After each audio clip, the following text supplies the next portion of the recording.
হরি নাম প্রেম বাড়ি এলেন ভক্তি নামের নিয়ে কাটারি এলেন প্রভু আমারে গোরারা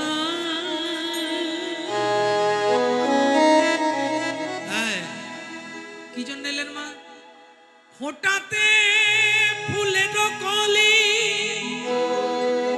এলেন গোরা বনমালী একবার জোরে উলুধ্বনি ভালো লাগলে আমার গোরা হয়ে এলো নদিয়া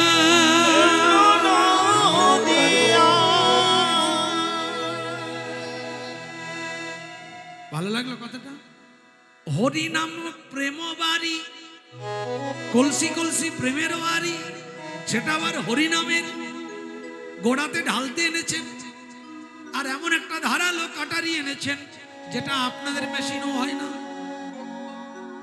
আপনাদের তো দামি দামি মেশিন আছে গ্রামে ইচ্ছা করলে ধারালো কাটারি বানানো যাবে উনি এমন ধারালো কাটারি এনেছেন যে কাটারিতে পৃথিবীর এমন কোনো বস্তু নাই যা কাটা যাবে না কি নিয়ে ভক্তি নামের কাটারি এলেন প্রভু আমার গোরারাই আজ ফোটাতে ফুলের কলি এলেন গোরা বাগানের এই বনমালী আমার গোরা হয়ে এলো নদিয়ায় এসেছে আমাদের নিত্যানন্দ এসেছেন গৌরচন্দ্র শ্রীবাস গদাধরাদি এসেছেন আমার গৌর ভক্তবৃন্দ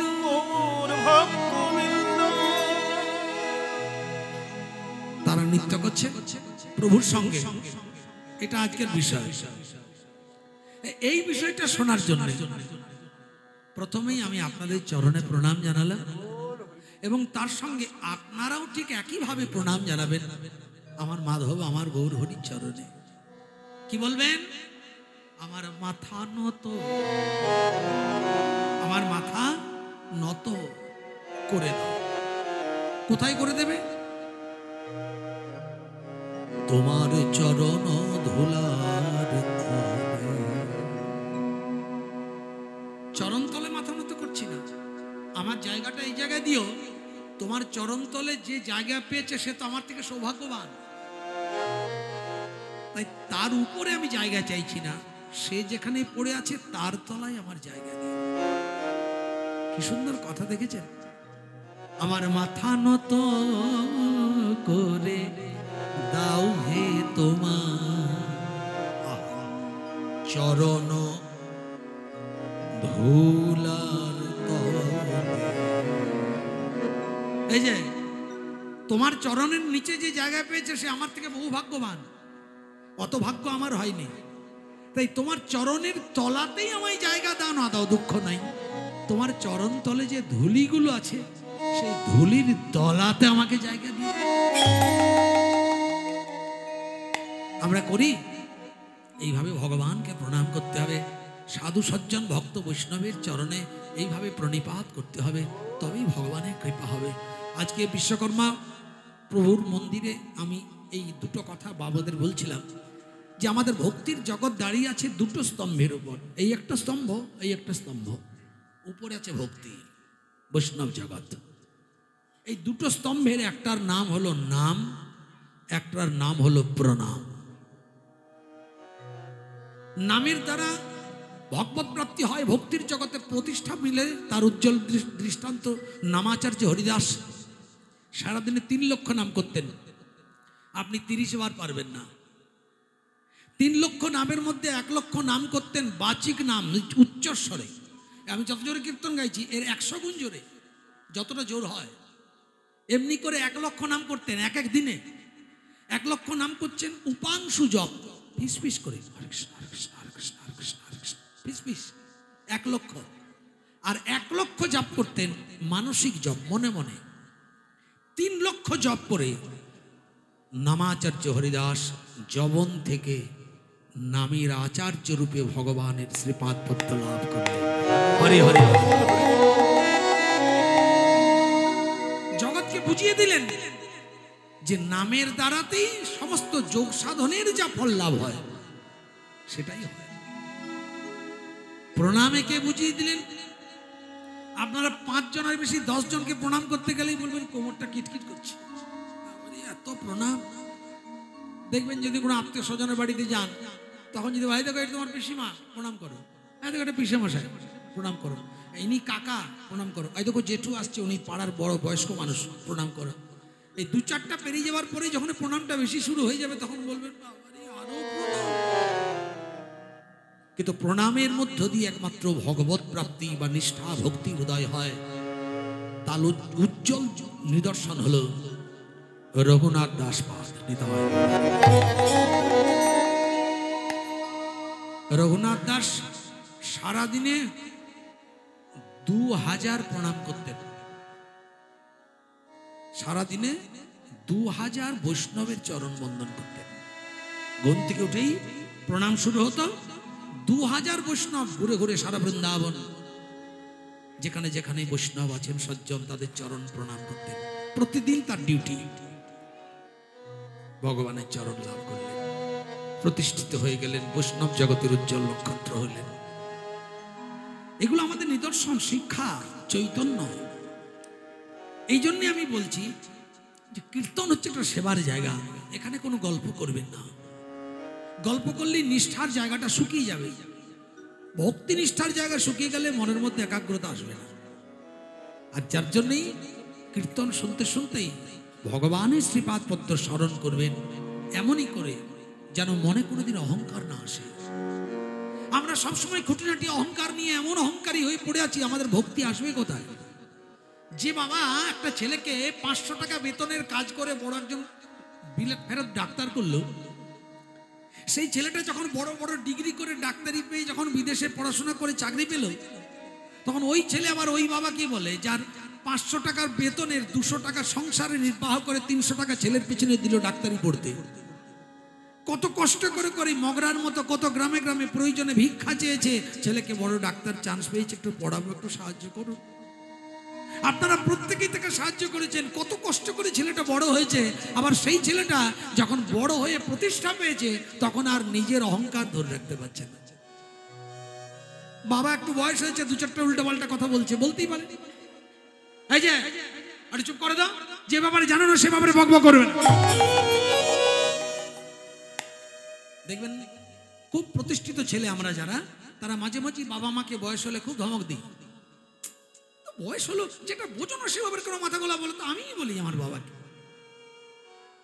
প্রায় দিন যখন বিরক্ত হয়ে যায় তখন ওরকম কথা বলি। বাবা আমাকে একদিন ডেকে বলছেন, বাবা আমাকে বললি ভালো হলো, বাইরে আমার মতো বাবাদের যেন বলে ফেলিস। জানিস তো বাবা, তুই আজ এত বড় বড় কথা বলছিস। বলবো না, তোমার সেকালের পড়াশোনা, তুমি ক্লাস 5 পর্যন্ত পড়েছো, আমি MBBS এফআরসিএস লন্ডন ডাক্তার হয়েছি। তুমি 500 টাকা বেতনে কাজ পেয়েছো, এখন আমি 5 লাখ টাকা বেতন পাই। আচ্ছা বলো তো, যে ব্যাপারগুলো তুমি বোঝো না সেগুলো মাথা গোলাও কেন? বাবা বললেন, এটাই তোর জীবনের একদিন ডাক্তারি পড়ার কলঙ্ক হবে। কি হবে বলতো? ডিগ্রি নিয়েই ধুয়ে খাবি, ভক্তি অর্জন হবে না। পৃথিবীতে যত বড় শিক্ষিত হন, যদি ভগবত প্রেম, ভগবত জ্ঞান, ভগবত ভক্তি না থাকে অন্তরে, সে ডিগ্রির কোনো, সে শিক্ষার কোনো দাম নেই। যার জন্য আমি আপনাদের প্রত্যেককে বলবো, ছেলে যখন শিশু তখন থেকে কীর্তন শোনাতে প্র্যাকটিস করুন। ছেলে যখন অ আ ক খ চিনছে তখন থেকে তাকে ভগবত মুখী করুন। যখন থেকে অ আ পড়ছে, অয় অজগর, আয় আম, হর্ষইতে ইঁদুর, এগুলো না পড়িয়ে প্রত্যেকটা ভগবানের নামের চরিত্রগুলোকে তার মুখে উচ্চারণ করা, কয়ে কৃষ্ণ বলা, তবেই ছেলে ভগবান চিনবে। সঙ্গে গীতা দেন, গীতার মাহাত্ম্য বুঝুক না বুঝুক সঙ্গে রাখুক, যেটা একজন দেবতা বা দেবী। তারপর দেখবেন ওই ছেলেটি ভগবতমুখী হলে তার কতটা আসক্তি বেড়ে যাবে। তাই দায়িত্বগুলো আপনার আমার, আমাদের সবার। আমি প্রত্যেকের চরণে প্রার্থনা জানাবো, বর্তমান পরিস্থিতি খুব খারাপ। বাংলাদেশে যেটা চলছে সেটা যে কত বড় ভয়ঙ্কর আপনি জানেন না।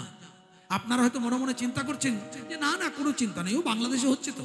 এখানে মগরা কোথায় আমাদের, কোথায় বাংলাদেশ। মনে রাখবেন, জঙ্গলে যদি আগুন লাগে, বিশেষ করে শীতের দিনে দেখবেন, কোনো জায়গায় যদি কেউ একটা বিড়ি ফুকেও ফেলে দেয়, সেখান থেকে ওই আগুন যে কত দূর চলে যাবে তার ঠিক নেই, যাবে না। একটা দেশলাই পুড়ে যদি কেউ ফেলে দেয়, সে আগুনটা চলতে চলতে কোথায় পৌঁছাবে। তেমনি বাংলাদেশের যে আগুন লেগেছে, ওই আগুন আপনার গায়ে লাগবে, আমার গায়ে লাগবে। অপেক্ষা করুন। যদি সনাতন ধর্মের সনাতনীরা না জাগেন, যদি আমাদের ধর্মকে সম্মান করতে না শেখেন, আমাদের যেখানে হরিসভা, যেখানে ভগবত পাঠ, যেখানে কৃষ্ণ কথা, যেখানে গীতা পাঠ, যেখানে চৈতন্য চরিতামৃত পাঠ, যেখানে রামায়ণ মহাভারত পাঠ, যেখানে জ্ঞানীগুণ সাধু বৈষ্ণবের উপস্থিতি, সেই জায়গাকে যদি সম্মান দিতে না শেখেন, তাহলে ওই আগুনটা একদিন আপনার আমার গায়ে লাগবে। আশ্চর্য হয়ে যাবেন কি অত্যাচার চলছে। সনাতন ধর্মের উপর কতটা আমরা অমর্যাদা করছি আমরা নিজেরাও জানি না। আমাদের নিজের ধর্মকে নিজেরা যদি সম্মান করতে শিখি, তাহলে এই ধর্ম কোনোদিনই অসম্মানিত হবে না। তাই আমাদের দায়িত্ব এই ধর্মকে সম্মান করা। আর এই সম্মানটা করতে গেলেই আমাদেরকে সাধু বৈষ্ণব সজ্জনের চরণে মাথা নত করতে হবে। ছোট ছোট অহংকারগুলো আমাদেরকে শেষ করে দেবে। নিজেরে করিতে গৌরবদান, নিজেরে কেবলি করিও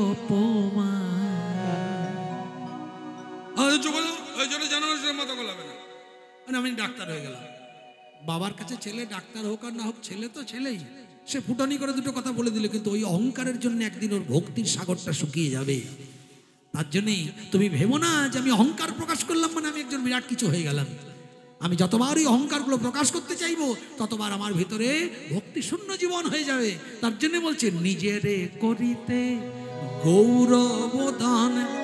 মনে রেখো, তুমি নিজেরে কেবলি করো অপমান, আপনারে শুধু ঘেরিয়া ঘেরিয়া ঘুরে মরি পলে পলে। আমার মাথা নত করে দাও হে তোমার উলুধ্বনি, মাথা নত করে দাও হে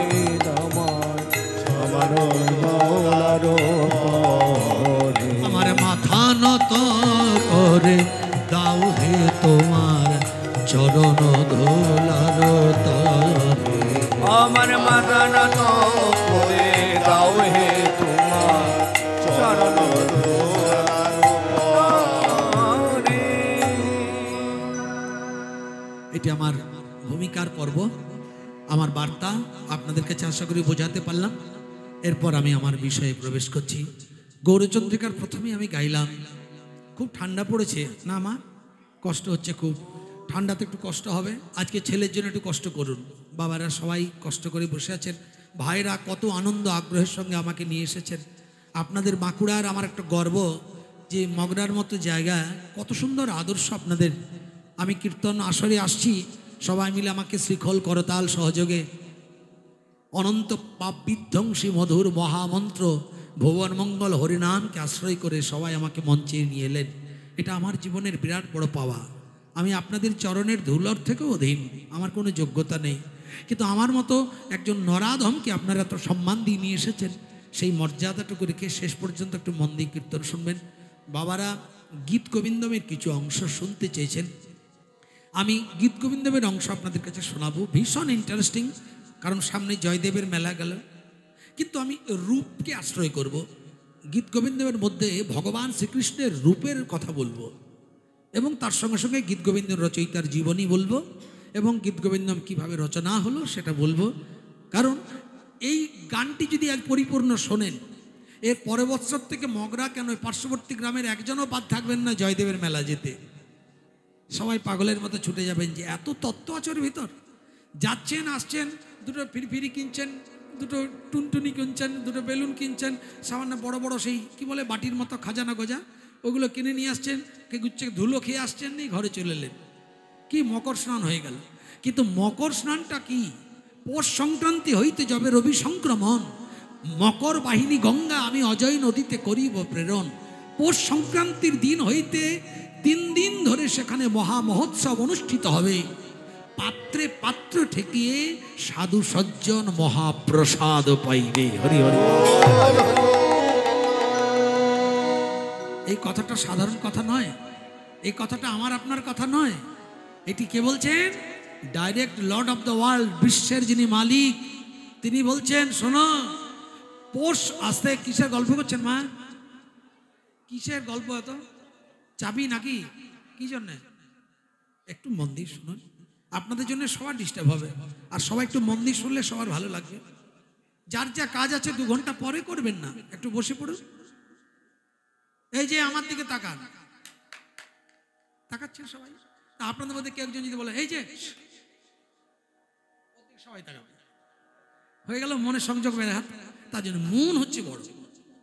একজন সাধু সারা জীবন ভগবানের পূজা করছে, মানে মা কালী, জবা ফুল দিয়ে দিয়ে হায়রান হয়ে গেল, বনে জঙ্গলের জবা ফুল নাই, বৃদ্ধ হয়ে গেছে, গায়ের চামড়া ঝুলে গেছে, চোখে ভালো দেখতে পায় না, হ্যাঁ বড় সিঁদুরের তিলক নিয়ে মায়ের চরণে পড়ে পড়ে কাঁদছে, বলে মা রে তুই তো পাথরের ঠাকুর পাশানি মা, সারা জীবন তোর চরণে পড়ে পড়ে কাঁদলাম, কিন্তু পেলাম নি তোর কাছে কিছু। আজকে তোর চরণে আমার একটা প্রার্থনা, এই জীবনে কি তোর কাছে কিছু পাবো নি? আহা, মা বলছে তুই কি চাস? তুই এত ভক্তি ভরে আমায় ডেকেছিস, আর কদিন পরে তো তুই স্বর্গে যাবি, তা তুই যখন চেয়েছিস বল তোর কি চাওয়ার আছে, আমি তোর চাওয়াটা পূরণই করে দেব। কি চাস? কাঁদছে আর বলছে মা, টাকা, ঐশ্বর্য, বিষয়, বিত্ত, ধনরত্ন, সেনকো গোল্ডের গয়না, মোটা মোটা গান্ধী নোটের পাহাড়, কি চাস বল? একটা চাওয়ার আমার। কত সুন্দর চাওয়া, দেখ কি বলছে, ও গো মা,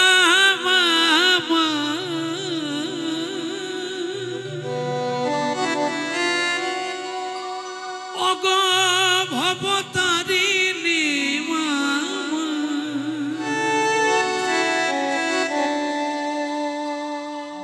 মা গো ভবতারিণী, মাছি করে মোরে আর রাখিস। গানটা শুনুন, কত মন দিয়ে দেখুন। সারা জীবনের নর্দমা ডাস্টবিন পচা বস্তুতে জীবনে কেটে গেল, এ জীবনে বুঝি আর ন মধুর আহরণ হলো। মাছি তো কভু ভুলে নাহি যায়,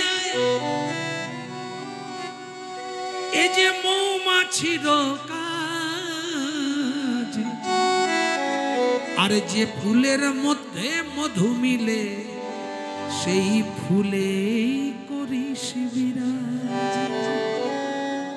তাই আমি কি চাই? বলে আমায় মাছি করে রাখলি মাগো, করিলি না তো মৌমাছি। কত সুন্দর কথা দেখো। আমি তাই পারলাম না যেতে মাগো,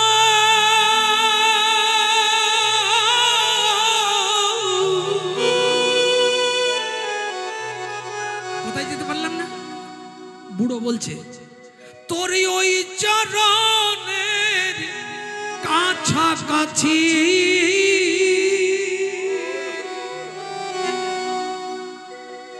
মাছি করে রাখলি আমায়, করলি না তো মাছি।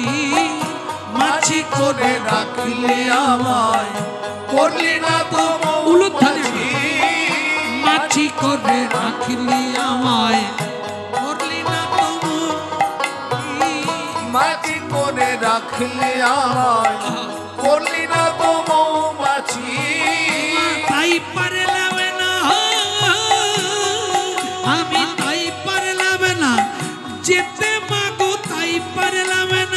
যেতে মাগো ওই চরণের কাছাকাছি। সারা জীবন মাছি করে রাখলি আমায়, করলি না তো মৌমাছি। মাছি করে রাখলি আমায়, করলি না গো মৌমাছি।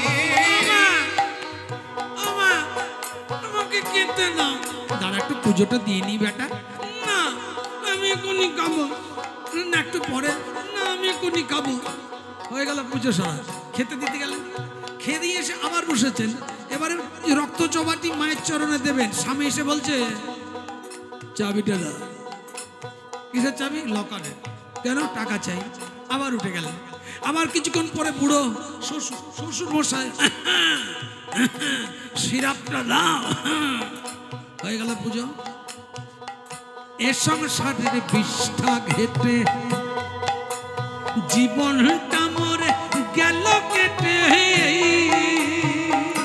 এ সংসারের বিষ্ঠা ঘেটে, বাজে কথা বলো না। সংসার কোনোদিন বিষ্ঠা হয় না।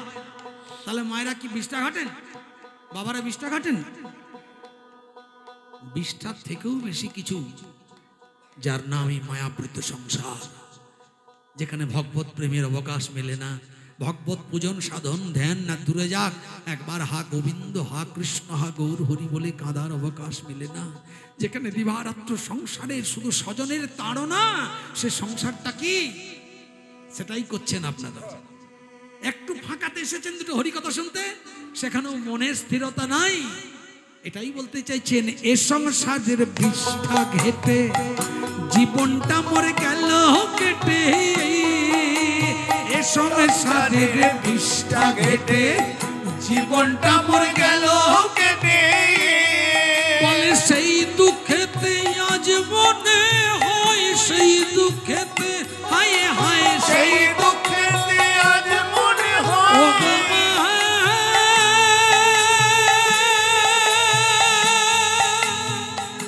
মা, আমার সেই দুঃখেতে আজ মনে হয়, সেই দুঃখেতে হায় হায় সেই দুঃখেতে আজ মনে হয়। বেরিয়ে গেছে। কি মনে হয়? মনে হয় জীবনটা মরে গেলে বাঁচি। এটা আপনাদের ডায়লগ। চলে গেল ঠাকুর তুলে না, সংসারে জ্বালা, ছেলে রে পুলে রে নাতি রে স্বামী রে, দূর ঠাকুর আমাকে কবে তুলবে? বলেন না, বলেন না, এটা লাস্ট ডায়লগ। যখন দেখেন আর পাচ্ছেন না, তখন বলে জীবনটা মরে গেলেই বাঁচি। মাছি করে রাখলে আমায়, নিতাই গৌর হরি হরি। মৌমাছি মাঝি করে রাখলে আমায়, করলি না গো মৌমাছি। মাঝি করে রাখলে আমায়, করলি না গো মৌমাছি। পারলাম না যেতে মাগো, তাই পারলাম না, তাই পারলাম না যেতে বাবু, তাই পারলাম না তোর ওই চরণের কাছাকাছি। মন কি জিনিস দেখো। এখন চুপ হয়ে গেলেন, কথাটা ভালো লাগলো। আস্তে এইভাবে কীর্তন শুনবেন। মন আপনার ডাইরেকশনে চলবে, মনের ডাইরেকশনে আপনি চলবেন না, ওটা আপনার ব্যর্থতা। মন যদি বলে চলো বেগুন বাড়ি যাবো, চললেন। মন যদি বলে চলো নাতিকে নিয়ে একটু বেড়াতে যাবো, ফুচকা খাবো, চলবে। মনকে বলবেন সাধু সঙ্গ হরিকথা জীবনের বড় মেডিসিন, সেটা যে ডাক্তারখানায় পাবো সেখানে লাইন দিয়েছি, এখন কোথাও যাওয়া যাবে না। আকণ্ঠ সাধুর সঙ্গে হরিকথা সাধন করব। সাধু বৈষ্ণবের চরণ ধুলি নিয়ে দুফোঁটা চোখের জল ফেলে একবার হা গৌর হরি বলে কাঁদবো, তবেই তো জীবনের কিছু সেভিংস। নইলে কিছু নেই মা, জীবনটা কেরোসিন হয়ে যাবে। সংসার কিছু দেয় না, সংসার জিরো দেয়, জিরো। শাস্ত্র বলছে সংসার করো কিন্তু সংসার করো না, সংসার করো কিন্তু সংসার করো না। এটা আবার কি ডায়লগ? সংসার করো কিন্তু সংসার করো না, বলছে সংকে সার করো কিন্তু সংসার করো না।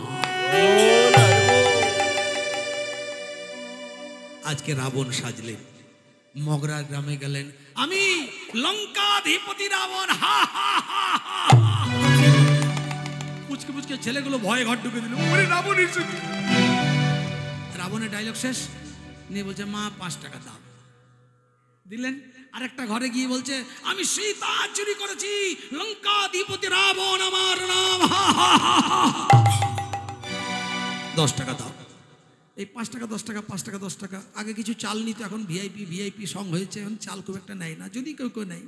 সব নিয়ে সন্ধ্যাবেলায় যখন ঘরে ফিরে যাচ্ছে তখন পকেট থেকে অর্ধেকটা লাইফ বই সাবান বের করেছে, বের করে সাবানটা দিয়ে ভালো করে পুকুরের জলে ছাই পাশ যা মেখেছিল সব মচপচ ছিঁড়ে, ছাই পাশ যা মেখেছিল সব ধুয়ে, গরিব মানুষ একটি ছোট্ট লুঙ্গি আর একটি ফতুয়া বের করে পরে আর রাবণের ড্রেসটা বগলে ঢুকিয়ে নিয়ে থলির মধ্যে যাবার সময় এবারে কি করেছে, জুনবিদার মোড়ে ছেলের জন্য 4টি চকলেট আর মেয়ের জন্য একটি দামি ভালো কেক ব্রিটানিয়া কোম্পানির, আর বউ বলেছিল একটা টিপ পাতা আনবে, তো বউয়ের জন্য একটি টিপ পাতা নিয়ে বাকি পয়সাটুকু সঞ্চয় করে সেটুকু নিয়ে বাড়ি গেলেন। ছেলে টানছে বাবা কি এনেছো এনেছো, মেয়ে বলছে আমার কেকটা এনেছো তো, আর বউ বলছে হ্যাঁ গো, ওদের শুনবে না আমার শুনবে, বলে না না তোমারটা আগে এনেছি, টিপ পাতা, বলে হ্যাঁ ও সামান্য জিনিস, সব নিয়ে এসেছি। সবার সব আদর পূরণ করলেন, তখন তো আর রাবণ হয়নি। আর মনে আছে আমি রাবণ ছিলাম সারাদিন। রাত্রে খাওয়া দাওয়া হয়ে গেল, ঘুমিয়ে পড়লেন সবাই, ছেলেকে হাত বুলাতে লাগলেন, মধ্যরাত্রিতে চিন্তা করলেন কাল কি সাজবো, কোন দিকে যাব।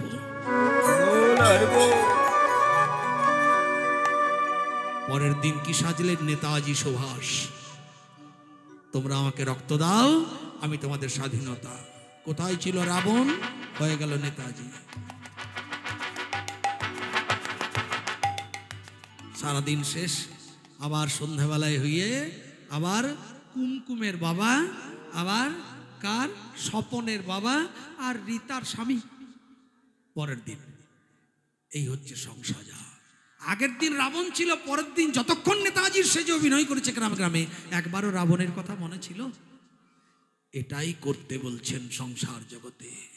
বলছে সংসার দায়ভার, এটা কর্তব্য পালন করো। ওই নাতিটাকে নিয়ে তোমাকে জীবন সর্বস্ব দিয়ে দিতে হবে না।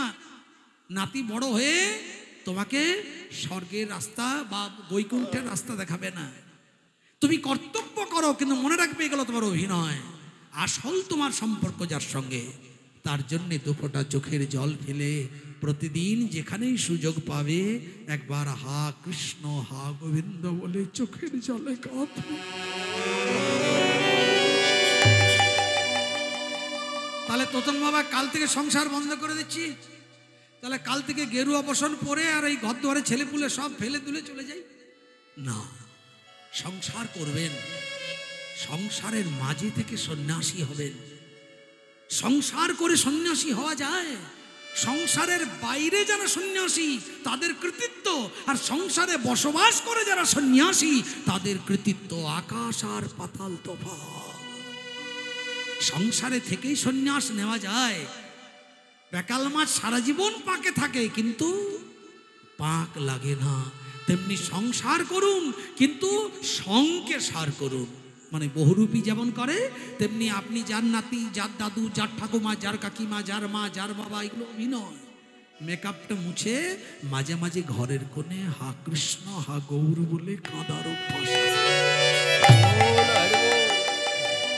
ওটাই সম্পর্ক, ওটাই রিয়েল। ওই আপনার আপন, আর ওই আপনার শেষের দিনের সাথী, অসময়ের সাথী। তার জন্যই একদম গল্প নয়। মন মাছি হবে, মনকে মৌমাছি করার দায়িত্ব আপনার। অনেক অবস্ট্রাকশন আসবে, অনেক প্রিভেনশন আসবে, অনেক বাধা আসবে, অনেক রকমের ডিস্টার্ব আসবে, কিন্তু আপনাকে সেগুলোকে ওভারকাম করতে হবে। এটা হয় ভালো কাজেই বেশি হবে, দেখবেন। ওই জন্য কীর্তন আসর, ভাগবত পাঠ আসর বেশি গল্প হয়। আপনার কাজ সেগুলোকে বন্ধ করে মনকে স্থির করে একটু গৌর কথা, হরি কথা শুনব। দেখুন নবদ্বীপচন্দ্র গৌর সুন্দর আপনার আমার মতো কলির জীবকে উদ্ধার করার জন্য হরিনাম, প্রেমের বাড়ি আর ভক্তি নামের কাটারি নিয়ে এসেছেন। এসে দুহাত তুলে নৃত্য করছেন, সঙ্গে গৌর সুন্দরের পারিষদ রয়েছে। মুকুন্দ, জগদানন্দ, বাসুদেব সবাই প্রভু সঙ্গ গ্রহণ করেছে। অদ্বৈত শ্রীবাসের গদাধর সবাই নৃত্য করছে। প্রভু চলে যাচ্ছেন দুহাত তুলে, আরে মোর সুচির কুমার, কলির জীব তরাইতে হইল অবতার। প্রভু আমার অবতীর্ণ হয়েছেন কলির জীব উদ্ধার করার জন্য। দুহাত তুলে হরিনাম গাইছেন। হরিনাম গাইতে গাইতে গাইতে গাইতে কেমন করে চলেছেন প্রভু? সবাই মিলে আমরা একবার হরিনাম গাইব। সবাই যাদের যাদের হাত আছে প্রেম সে দু হাত তুলে একবার উলুধ্বনি জয়ধ্বনি করতে করতে প্রভু জগৎকে শিক্ষা দিচ্ছেন। হরি বল। কেমন ভাবে হরিনাম গাইছেন প্রভু? নাচে নিত্যানন্দ, নাচে গৌরচন্দ্র, অদ্বৈত গদাধর শ্রীবাস, নাচে আমার গৌর ভক্ত।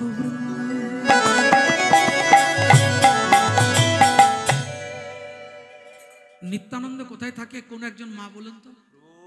নিত্যানন্দ কোথায় থাকে? আচ্ছা দরকার নেই। গৌরাঙ্গ কোথায় থাকে? আমাদের গৌরেলরে কোথায়? নদিয়ায় থাকে। তাহলে মগরাইটিকে কি হবে? নদিয়ায় থাকুন উনি নাকি? গৌরাঙ্গ নদিয়ায় থাকে তো, এটা তো না করতে পারবেন না। কিন্তু নদিয়াটা কোথায় জানেন না? জানেন? বলুন কোথায়? এটাই নদিয়া। এটা তো আমাদের মুখের কথা, কিন্তু নদিয়া কথাটার নামটা হলো কেন? নযুক্ত দিয়া, এই নিয়ে নদিয়া। নযুক্ত দিয়া, দিয়া শব্দের অর্থ দরজা, দিয়া কথার অর্থ হচ্ছে প্রদীপ হিন্দি ভাষায়, বাংলায় দরজা। 9টি দরজা আছে যেখানে, গৌরাঙ্গ সেখানে এসেছে। কোথায় 9টা দরজা? কোথায়? 7 কুঠুরি 9 দরজা যা,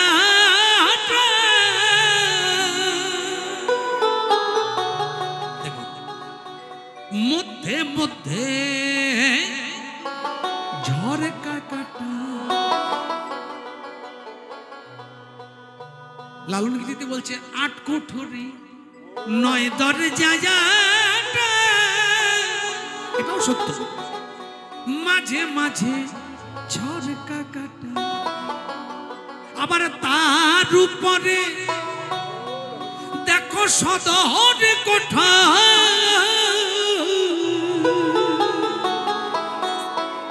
খুঁজে দেখেছেন কেউ? দেখেননি? যেথায় আয়ে না মহল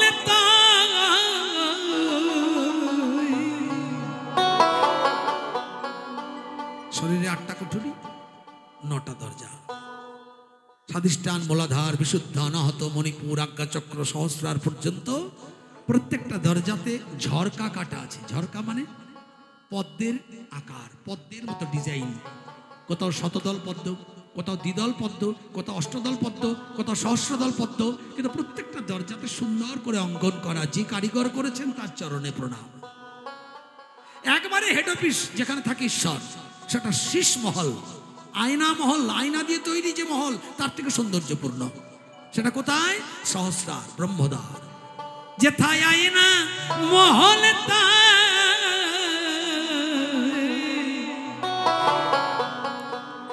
ওরে খেপা কেমনে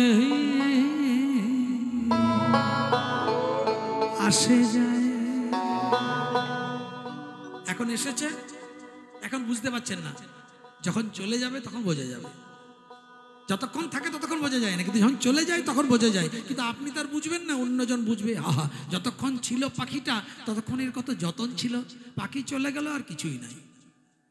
তার জন্য বলছে খাঁচার ভেতর অচিন পাখি কেমনে আসে যায়। উলুধ্বনি একবার, হরি বল।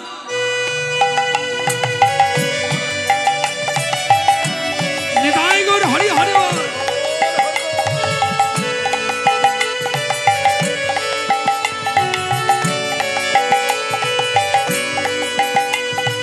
আমি যদি জানতাম পাখির এত নাম, তাহলে খাঁচা শূন্য করে পাখি যেতে দিতাম না। আমি যদি জানতাম পাখি চলে গেলে এই খাঁচাটিকে সবাই বাঁশের গুঁতো মারে, আবার এই খাঁচার কোনো যত্ন থাকে না। খাঁচা স্পর্শ করলে তাকে গঙ্গায় স্নান করে আসতে হয়। খাঁচা শূন্য হলে খাঁচাটা তরা করি বের করে দিয়ে গোবর জলের ছড়া দেওয়া হয়। এটা যদি আগে জানতাম কি করতাম?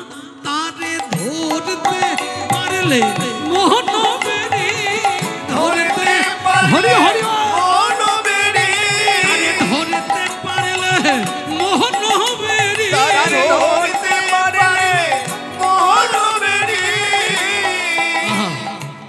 কোথায় দিতাম? আমি দিতাম ওই পাখির পা,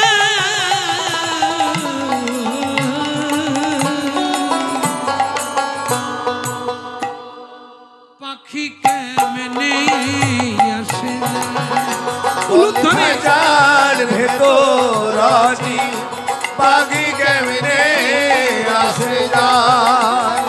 খাঁচার ভেতর আছি, পাখি কেমনে আসে যায়। খাঁচার ভেতর অচিন পাখি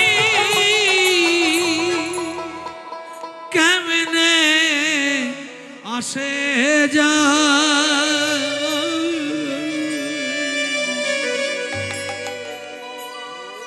কি ভাগ্য আপনার জানেন? আপনার এই খাঁচার ভেতরে পাখিরূপী ভগবান আছে বলে আপনি সৌভাগ্যবান। কিন্তু যখন এই খাঁচাটা নোংরা ময়লা নানা রকমের ডিস্টার্বের কারণ হবে, তখন ওই পাখি আপনার খাঁচায় থাকবে? তাহলে যে খাঁচাতে পাখি থাকে সেই খাঁচার নাম নদিয়া, তাই তো গৌর আসে। এই খাঁচাটা এর নাম হচ্ছে নদিয়া। 9টা দরজা বিশিষ্ট এই জায়গাটি, এইটাই নদিয়া। তাই গৌরাঙ্গ আমার হৃদয়ে আছে। আমার শরীরে নিত্যানন্দকে ভগবত প্রাপ্তির যে সাত্বিক আনন্দ আহ্লাদ, সেটা যখন হয় জানবেন নিত্যানন্দের উপস্থিতি বা কৃপা হলো। আপনার শরীরে শ্রীবাসকে যখন যে দেহ মন্দিরে ভগবত ভজনের আনন্দ মিলবে, সেই দেহটা শ্রীবাসের করুণা হলো। মানে এটা শ্রীবাস, শ্রী শব্দে সুন্দর, বাস শব্দে গৃহ। আপনার শরীরে অদ্বৈতকে আমরা বলি অদ্বৈত মানে ভোলানাথ, তাহলে আপনার শরীরে অদ্বৈতকে শুদ্ধ সাত্বিক জ্ঞান। আপনার শরীরে গদাধরকে শুদ্ধ প্রেম। আপনার শরীরেই পঞ্চতত্ত্ব, ষড়গোসাই, অষ্টকবিরাজ, 64 মহান্তের অধিষ্ঠান। এই দেহটা এত সাধের নয়, হেলায় ঘুচিয়ে দিচ্ছেন। এই অমৃতস্ব পুত্রাহা জ্ঞানে যদি কেউ ভাবেন একবার যে আপনার ভূমিকা কি মগরায়, আপনি অবাক হয়ে যাবেন যে আপনার কি করার কর্তব্য, আপনি কি করছেন। তার জন্য বলছে জানাই বিশ্ব ব্রহ্মাণ্ডে তা আছে আমার দেহবাণ্ডে। তাই যত কীর্তন শুনুন, ভগবত কথা শুনুন, ঈশ্বরের প্রতিটি ঘটনা আপনার শরীরের বাইরে নয়। ব্রহ্মাণ্ডে যত পৌরাণিক চরিত্র আছে, একটা ক্যারেক্টার আপনার শরীরের বাইরে নাই। বলুন এমন কোন একজন চরিত্র যাকে আপনার শরীর আমি দেখাতে পারবো না। নারদ, ব্রহ্মা, বিষ্ণু, কৃষ্ণ বাদ দিন, ঘটোৎকচ থেকে শুরু করে দেবব্রত ভীষ্ম থেকে শুরু করে শকুনি থেকে শুরু করে কে নেই আপনার শরীরে? গঙ্গা, যমুনা, সরস্বতী থেকে শুরু করে কে নাই? 12 বছর পর কুম্ভ মেলা হলো, আপনার শরীরেই কুম্ভ মেলা হয়। 12 বছর পর কুম্ভ মেলা প্রয়াগরাজে হলো, কিন্তু আপনার অনুভূতি থাকলে আপনার শরীরেই যে কুম্ভ মেলা সংগঠন হয়, এক এক তিথি এক এক যোগে হয়, সেটা একমাত্র রসিক ভক্ত বৈষ্ণবরা অনুভব করতে পারে, সবাই পারে না। যার জন্যই আমার গৌর সুন্দর নৃত্য করছেন। এখানে বাইরে বাইরের মানুষের নাচানাচিটা বেশি, মানুষ বেশি বাইরে নাচে। এই বাইরেটা আপনাদের নাচতে হবে না বলে একটু এতটা সময় নিলাম, যে গৌর সুন্দর নিত্যানন্দ সবাই নৃত্য করছে, কিন্তু কেউ নদিয়ার পথে বলে কোনো বিশেষ বাইরের জায়গায় নাচেনি, সবাই আপনার শরীরে নাচছে। এইটা ভেবে একবার দুহাত তুলে করতালি দিতে দিতে গৌর হরির নাম শ্রবণ করে আমরা বিষয়ে প্রবেশ করবো। নিতাই গৌর হরি। চলো হাত তুলে তুলে সবাই 1 2 3 4 করতালি।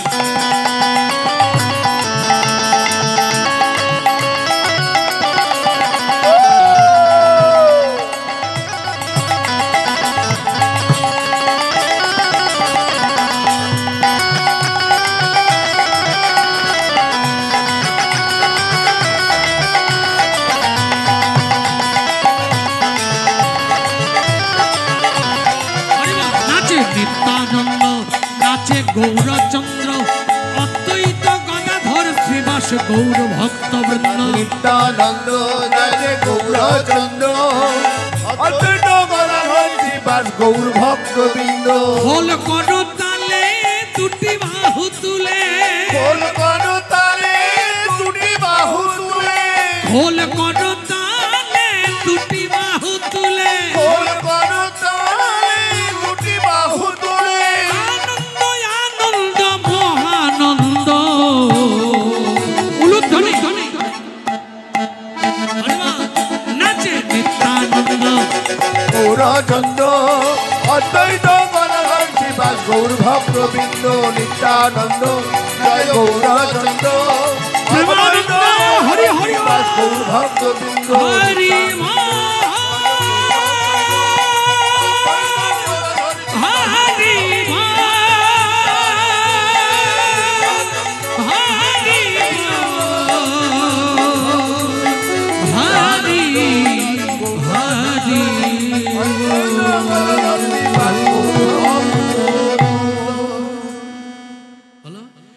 প্রত্যেক আপনার শরীরে যখনই দেখবেন ভগবত আনন্দ পেলেন তখন নিত্যানন্দের করুণা হলো, যখনই দেখবেন ভগবানকে অনুভব করতে পারলেন তখনই হৃদয় ঘর শ্রীবাসের কৃপা হলো, যখনই দেখবেন শুদ্ধ জ্ঞান আহরণ হলো তখনই জানবেন অদ্বৈতের করুণা হলো, যখনই দেখবেন প্রেমাঙ্কুর এলো প্রেমের অঙ্কুর হলো তখনই জানবেন গদাধরের করুণা হলো।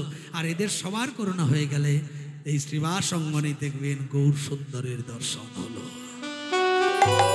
মানে আত্মা তখন শুদ্ধ হলো এবং শুদ্ধ আত্মা যখনই হলো তখনই ভগবানের কৃপা পেলেন। এইভাবে প্রভু দুহাত তুলে হরিনাম গাইতে গাইতে চলে যাচ্ছেন। কোথায় যাচ্ছেন? আস্তে আস্তে হরিনাম গাইতে গাইতে প্রভু চলেছেন। আজকে কি মন হলো, মগরা দিকেও যাব না, বাঁকুড়াও যাব না, আর নদিয়ায় তো আছি, ওদিকে হরিনাম তো হচ্ছেই। ভক্তদের বললো চলো আজকে একটু উড়িষ্যার দিকে যাই। কোথায় চললেন? হরে কৃষ্ণ গাইবেন একবার সবাই, কৃষ্ণ কৃষ্ণ হরে হরে হরে রাম রাম রাম হরে হরে করবেন। এটাই বাঁচার পথ, যা সেভিংস এখান থেকে হবে, আর কিছু নাই। প্রেম সে একবার দুহাত তুলে সবাই, হরে কৃষ্ণ কৃষ্ণ কৃষ্ণ হরে হরে হরে রাম রাম রাম হরে হরে হরে কৃষ্ণ কৃষ্ণ কৃষ্ণ হরে হরে হরে রাম রাম রাম হরে হরে। বাবার একবার হাত দুটো বের করে ঠান্ডা লাগুক, একটু করতালি দিয়ে প্রেম সে সবাই, হরে কৃষ্ণ কৃষ্ণ কৃষ্ণ হরে হরে হরে রাম রাম রাম হরে হরে। বলুন সবাই,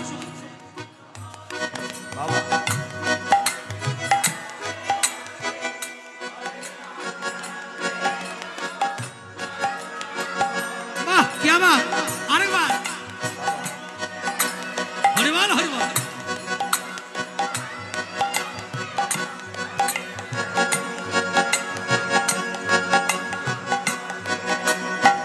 এই নামটার মানে কি?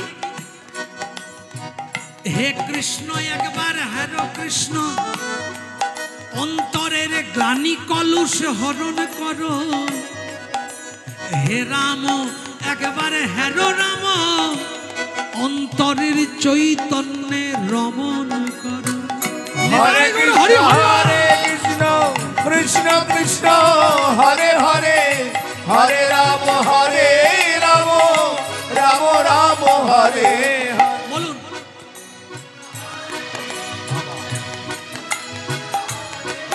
বাবা বাবা, এটি প্রার্থনা। হরে কৃষ্ণ কৃষ্ণ কৃষ্ণ হরে হরে হরে রাম রাম রাম হরে হরে। হরে কৃষ্ণ কৃষ্ণ হরে হরে কৃষ্ণ কৃষ্ণ হরে হরে হরে রাম রাম রাম হরে হরে। মানে হে কৃষ্ণ একবার হেরো কৃষ্ণ, অন্তরের গ্লানি ক্লেশ হরণ করো। ও গো হে রামচন্দ্র একবার হেরো রাম, আমার সুপ্ত চৈতন্যের রমণ করো। উলুধ্বনি হরে কৃষ্ণ কৃষ্ণ কৃষ্ণ হরে হরে, হরে রাম দুহাত তুলে নিতাই গৌর হরি বল। হরে হরে কৃষ্ণ কৃষ্ণ কৃষ্ণ কৃষ্ণ হরে হরে, হরে রাম রাম রাম হরে হরে। মনে থাকবে? মনে থাকবে? কি বললাম? হে কৃষ্ণ একবার হ্যারো কৃষ্ণ, মানে হরে কৃষ্ণ হরে কৃষ্ণ। মুখে বলবেন নাম, মনে বলবেন এই অর্থটা। কৃষ্ণ কৃষ্ণ হরে হরে, আমার যত গ্লানি ক্লেদ পাপ কলুষ হরণ করো। হরে রাম হে ভগবান পূর্ণ ব্রহ্ম নারায়ণ রামচন্দ্র, তুমি রমণ করে বলে তোমার নাম রাম, তাই আমার সুপ্ত চৈতন্য যেটা ঘুমোচ্ছে, যার জন্য হরিনামে মতি নাই, মন চঞ্চল হচ্ছে, সেই চৈতন্যে তুমি রমণ করে তোমার চরণ তলে নিয়ে চলো।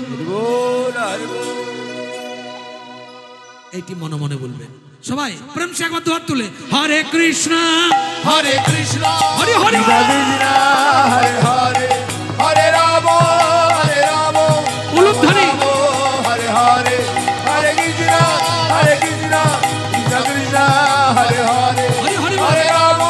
হরে রাম রাম রাম হরে হরে।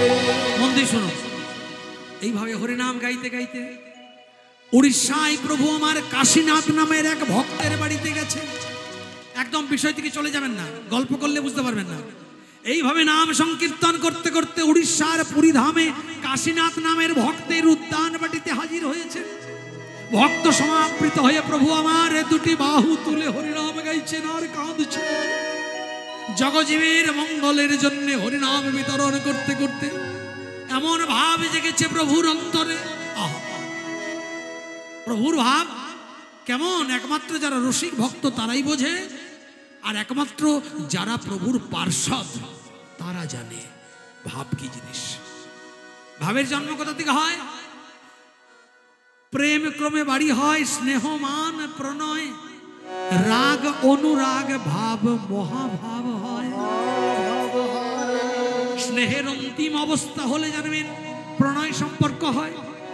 প্রণয়ের চরম অবস্থা হলে মানের জন্ম হয়।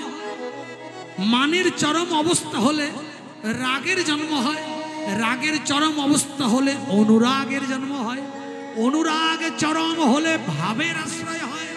আর ভাব যখন জমে ক্ষীর হয়ে যায় তখন মহাভাবের জন্ম হয়। হরি হরি। খেজুর গাছ থেকে যখন ছোলা হয় তখন জলের মতো রস, কোন গাছ থেকে আবার একটু সাদা ফেনার মতো রস, কোন গাছ থেকে আবার একটু সামান্য ছাঁচার জলের মতো লালচে লালচে রস। সব রকমের রস মাটির ভাঁড়ে জমা হয়। যখন ভাঁড়গুলো নিয়ে এসে টিনের পাত্রে ঢালে সব রং মিশে এক রং হয়। আবার সেই রংটি যখন আগুনে জাল দিয়ে টিনের পাত্রে ফোটানো হয়, যতবার রস ঘাঁটতে থাকে, রস ঘাঁটতে ঘাঁটতে যখন বাদামি রঙের রস হয় তখন সেটা গাঢ় হয়ে যায়।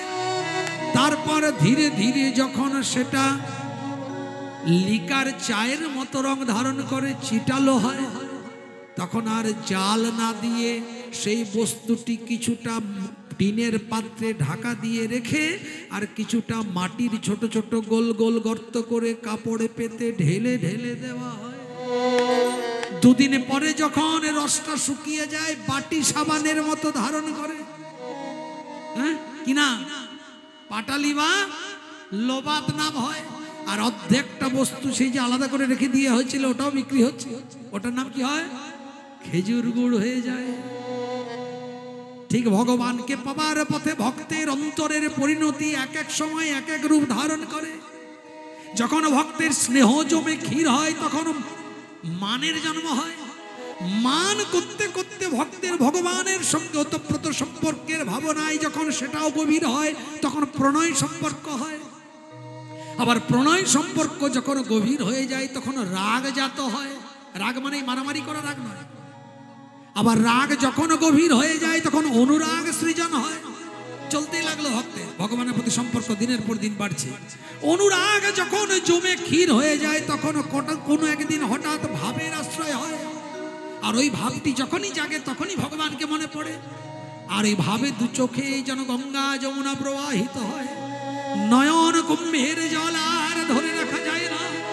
নয়ন কুম্ভ হতে বদন কমল, বদন কমল হতে বক্ষ কমল হয়ে নাভি কমল হয়ে ধরায় যখন ধরায় ভেসে যায়। হঠাৎ হঠাৎ মাঝে মাঝে সেন্সলেস বলি যেটা আমরা, ভাব সমাধি হয় অর্থাৎ মহাভাব প্রাপ্ত হয় সেই লোকটি। যখন ভগবানের সঙ্গে কানেকশন হতে হতে হয় না তখন ভাবের জন্ম হয়ে বিচ্যুত হয়।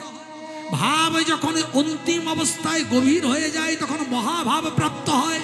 আর কোন ভক্ত যদি মগরার কেউ একজন এমন মহাভাবে পড়ে ভগবানকে ভালোবেসে ফেলে তাহলে তাকে আর পার্থিব জগতে নরক যন্ত্রণা ভোগ করতে আসতে হয় না। মহাভাব প্রাপ্ত হলে তার সিদ্ধ দেহটিকে ভগবান আর ফেলে রাখে না। ওই শুদ্ধ আত্মাটিকে ভগবান তার নিজের চরণে তুলে দেয়। তার ভাব সমাধি রূপী মৃত্যু বলি আমরা, যাকে ভক্তির জগতে বলে ভাব সমাধি।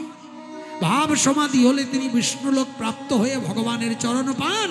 পরজন্মে সুকৃতি গুণে তার নূতন জন্ম হয়। নিতাই গৌর হরি হরি। এই যতক্ষণ ভগবত প্রাপ্তির পথে ভাবের কথা বললাম এগুলো ভক্তের ভিতর হয়। কিন্তু যিনি নিজে ভগবান অথচ ভক্ত তারও কি একই হয়? না গো না, তারও একই হয় না। সবার যা হয় তার তো তা হয়, তার বাইরে তার আরো বিশেষ কিছু হয়। কি হয় না, মহাভাবের পরে তো আর কিছু থাকতে পারে না। তাহলে কি হয়? মহাভাবের পরে আরো দুটো পরিস্থিতি আছে ভগবানকে পাওয়ার পথে, যেটা একমাত্র গৌরাঙ্গের ভিতরে হয় বা হতো। আর তাই জন্য তিনি নররূপী ভগবান, তার জন্যই তিনি রাধা কৃষ্ণ মিলিত তনু গৌরাঙ্গ সুন্দর। তাহলে মহাভাবের পরে আর কি হতে পারে? মন দিয়ে শুনুন, ভীষণ মূল্যবান কথা। যেটা ভগবানের ভেতরে দেখা যেত কলির ভগবান অর্থাৎ গৌরাঙ্গের, কি একটা হচ্ছে অর্ধেক মরা আর একটা হচ্ছে পুরোপুরি ভগবানকে ভালোবেসে মরে যাওয়ার মতো। ভগবানকে ভালোবাসে মরতে হয় নাকি? হ্যাঁ, ভগবানকে যে ভালোবেসেছেন সে আর বাঁচবেন না। বাঁচতে যদি চান তাহলে ভালোবাসবেন না। সংসার জগতের জাতাকলে পড়ে কাঁদার জন্য বাঁচবেন নাকি ভগবানকে ভালোবেসে ভগবানের চরণে চলে যাবেন? কোনটা? ভগবানের চরণে যাওয়ার জন্য এসেছেন আপনি। এই জগতে কিছু নয়, শুধু নরক যন্ত্রণা। সবসময় বলবেন তাড়াতাড়ি তুলে নাও, কিন্তু তোমার নাম সেবাই যেন ব্রতী হয়ে যেতে পারি। তাহলেই আপনার নতুন করে আবার প্রোগ্রেস হবে, আপনার নতুন জায়গায় আবার ভালো জায়গায় জন্ম হবে। এক জন্মে কেউ ভক্তি জগতে ভগবানকে পেয়ে উদ্ধার হয় না, বারবার আসতে হয়। সুকৃতি জমা হতে হতে যেদিন সুকৃতির ভান্ডার পূর্ণ হয়ে যায় সেদিন আর তাকে এই জগতে আসতে হয়। মহাপ্রভুর এই দুটি ভাবের পরে আরো দুটি ভাব। একটির নাম অধীরূঢ়,